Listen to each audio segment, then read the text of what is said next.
Hi guys, and welcome to the swissvince YouTube channel.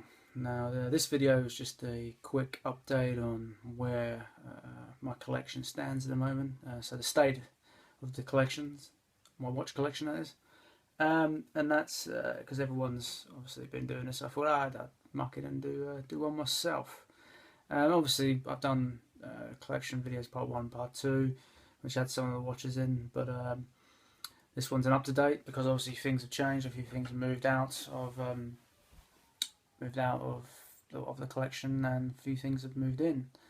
Obviously, the staples that have been in my collection, which have been there since the beginning, or the other videos, is obviously my no date Rolex Submariner. It's always been in there. Obviously, another one which is my come off, is my Rolex Datejust. Is it 16030? I think it is, with the grey tapestry dial. It's really I love this watch. Really nice. I do. Obviously, things that are still in there is the Heuer Night Diver, the Heuer 1000 Night Diver. That's because it's a great little piece. It's only a phone. It's only it's only a quartz piece, but it's a good little beat. PVD, loving it. It's a nice little watch. One that was in the collection that was shown. I bought it and it stopped working, so I've been working on it and I've managed to get it going again. Just need a final adjustment on the crown, and that is the Wolf of Wall Street, which is now named the Wolf of Wall Street Heuer 1000. The gold, it's gold plated 1000. I've got this box papers a lot, which is quite rare. I know there's a couple on eBay I've seen. But yeah, I love this watch. I know that's something about the Heuer 1000s I love. But maybe I've got some strange obsession with them. I don't know. Obviously, other things that are staple, which have been in my collection for some time, is the Heuer Monaco, the Steve McQueen one. Love it. Never gonna go. Never gonna part. The same with what I'm wearing at the moment, which is my Polar Explorer 2. Again, never going to part with this watch. Staying there forever. One that obviously a lot of people have seen me wear, it's been posted, is the Accuracer 500 meter caliber 5 Tag Heuer. It's just a great little beater watch. There's nothing great about it. It's just a Tag Heuer. What else have we got? What's still in the collection? The one that I can't forget this. This is it's great sentimental value. It means so much to me. Is my grandfather's bureau, which I will do a review. I keep saying I'm going to do a review, but I will do a review on this. At some point I will do a review. Don't you worry. Other things that have been just stayed in the collection is the Steinhart OVM. I do like it, but I don't know if I should keep it or not. I think maybe I should part with this. I'm not sure. I really have mixed emotions about that watch. Also is the Swatch System 51. I did have two of these. I had the red one. I've just sold that to a friend of mine. He's got that now. I think that's the ones that have stayed in there. The only one that's not shown, which is at the moment is being serviced, is my Tag Heuer Accuracer multifunctional. That's been sent off to Watchfinder to be repaired and serviced, and make sure it's all good.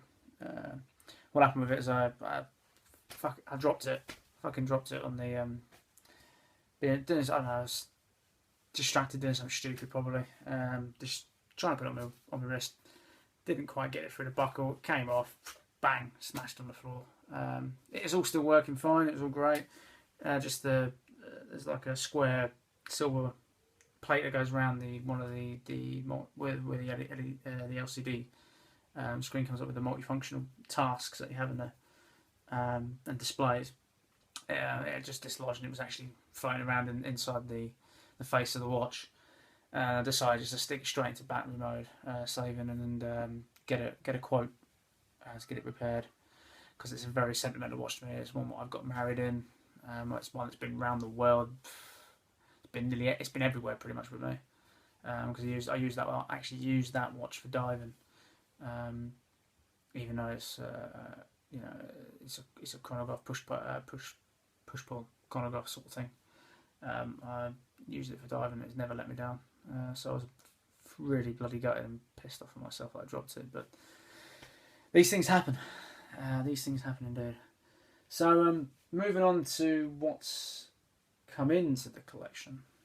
I've obviously had a few things that come in. I've sold quite a few watches that I've got and I've repaired myself over the course. For instance, like the Heuer 1000. At the moment, I'm working on a Seiko Velatura chronograph. I've got it all working now. I just need to get some hands to stick on it to get it sorted. But some of the new stuff, some of the other stuff that's come in it's been sent the Seiko. This is my Seiko mini. I think it's mini monster diver, something like that. It was limited to 1,000 pieces. I love Seikos. Seikos are great, so underrated, but you get so much value for money. The only thing I don't like about it is what I think a lot of people have mentioned is some of the straps you get with these are just shit. They really are, to put it in layman's terms. They're not the best of quality. Rubber strap is a rubber strap, and it's not too bad. Next one is the Aramar, the Aramar Arctic Marine. I've got it in a blue with the blue front, blue bezel. Kind of reminded me of, as I said, as Guido said, it kind of reminds you of the Tudor watches. And for the money, can't really go wrong. It's quite nice. Next is a couple of watches I found in a box around my parents. I was sorting out around my parents, and I know I had a few things laying around, but I couldn't really remember what. So I was clearing some stuff out around my parents. It's been there for years, and I come across in the bottom of the box a couple of watches. One of them was one that it needs to be repaired, but it works. The analog side works, but the digital side doesn't, and that's this Brietling Aero.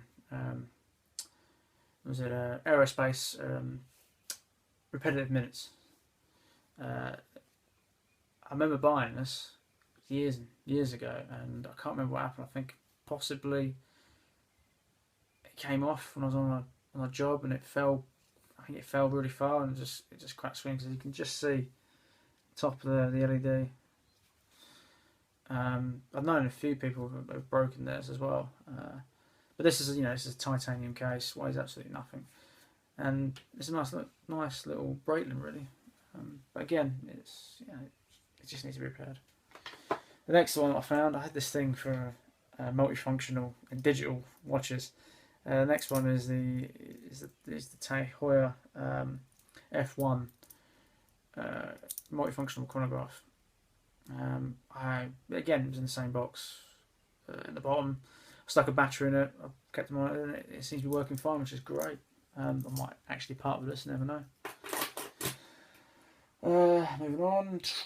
What's next? Yes. This one I put up on the Andy Hunter watch page on Facebook, because it was quite a unique watch that came up. And this is the Heuer Baylor Heuer certified date. Don't see a lot of the Heuer Baylors. This was obviously, when I saw this, I had to snap it up, and I got a really good price. And a couple of watches I bought and sold actually paid for this, so it's not too bad. Yep, it's it's got simple, the most basic of movements inside it. We just adjust the day and the dates where you go between the 12-hour marker or the 12 hours midnight marker, and you go between that one way and two way, between 2 and 4, so 2 in the morning and 4, 2 in the morning and 6 6 night or evening, and you adjust the day like that, and it clicks in the gears and turns it to what you preference. You need to change the date or the time, date or the day to. But it's a lovely watch. I like it. Kind of looks like a date just, with the fluted bezel. But obviously, it's not the quality of a Rolex date, not a quality of a Rolex date just, but still a very nice piece. And I got a thing. As I said, I got a thing for Heuer. Right, what's next? Oh yeah, sticking on Heuers. This is another Heuer 1000. Now this is the two-tone gold and stainless steel, gold-plated and stainless steel model. Again, it's got the same quartz movement as Heuer had. Again, it's a really nice model. I don't know there's not much difference between the Tag Heuer 1000 and the Heuer 1000s, just the fact they used a different quartz movement. And I've been trying to find ones with the original quartz movements in. So this is what attracted me to this. He said it was the original movement. I've got a new original hour hand coming, or hour marker, hour hand coming, because you can just see the luminescence of that size just come off. So I've got that one coming to change. Next one is another Heuer 1000. Now this one was very rare because it's got a different Heuer movement in it, I believe. Is it the 980.33 quartz movement? I think. Don't quote me on that, but I think. But again, this was a rare model come up on an auction site, a trusted, well-known auction site. And I saw it and I thought, I'll chuck a bid and see what happens. And I actually won it. So this is the beauty here. Again, it's black on black, and it's got non-click bi-directional bezel. And I did ask about is that original? Because to me it didn't look like it, and they said it is, as there was a few models they come out apparently with a bi-directional bezel, because I always thought it was just unidirectional. But yeah, I saw that. I've got it in my collection. I don't know if I'll keep it. I'm not sure, but I really love it. So yeah, so that's the state of the collection at the moment. Oh no, sorry, I forgot one. This is this one here, the understated little one. This is one I bought because it just kind of spoke to me a little bit. I'm not sure why, but it did. This is a Whitney World War II, dating from about 1943, I think. Officer's watch, all original. It's got the original hands, original. All of it's original. I bought it as a non. It wasn't working when I bought it. I've worked on it and I've got it to got the manual wind movement side working now. I think it's running a little bit fast, so I may have to see about adjusting to get that back to back within tolerance. But when I got it, it came on a shitty Japanese strap, and I've put it on this lovely Hirsch leather strap. It's a really nice little watch. I just love the. I don't know if you can see it. Where was it? There we go. Reverse there. You can see it's got the 24-hour time as well as the just single time. So it's got both options there for your normal hours and then your 24 hours. So really nice little watch. All original, as I said. My mate was quite impressed. I showed him one of my mates. He kind of loved it as well. So now that's the state of the collection. Sorry, that's the state of the collection at the moment. Now things I'm thinking about selling a few pieces because there's quite a few there, obviously. Maybe just slimlining down on a few pieces that I don't wear as much. Now I'm not sure if I will or won't. I'm not really one for just selling stuff. I'm more for keeping. And in that way, in general, like. But watches that I've seen that I think could replace these. I've seen 3 that I really like at the moment. One of them is the Longines Legend Diver. I love that. The look of it. I love the look of it. I put it on. I love the feel of it as well. And I did try a flagship on. What didn't really warm to that as much, but the Legend Diver. I don't know. Something about it kind of said to me. Something rang about it to me. It's like this could be a watch for me. And I love that inner rotating bezel. I think that's fantastic. Just something a bit different. Something that's not obviously I haven't got something like that in my collection, but that would be lovely to have. And I think the price for it as well is priced really reasonably. You can get them for about £900, I think now, something like that on the used market. So that's one that I'm considering. Others I'm considering is the Heuer 65. It's another dive watch. It looks, I think that's 42 mil. Just typical dive watch, but I haven't got any Oris's. I do like Oris as a brand. I think they're very reasonable for money, reasonable price for the money. You do get quite a lot for your money with them. And I've heard nothing but good news from all the watches, so that could be a possibility. The other one is the Christian Ward C60 600, but in the 38 mil. I just like something about I like the look of that watch, and also I've dealt with Christopher Ward before because I've had a C7 Riptide from them, and their customer services and the whole thing with them is fantastic. So I was thinking maybe getting that and getting it engraved with my son's birthday on it, and then giving it to him later in his life. Let alone he'll probably get the rest of my collection at some point, obviously, or split between if I have any more kids, split between them. But there's 3 watches that I've been thinking about,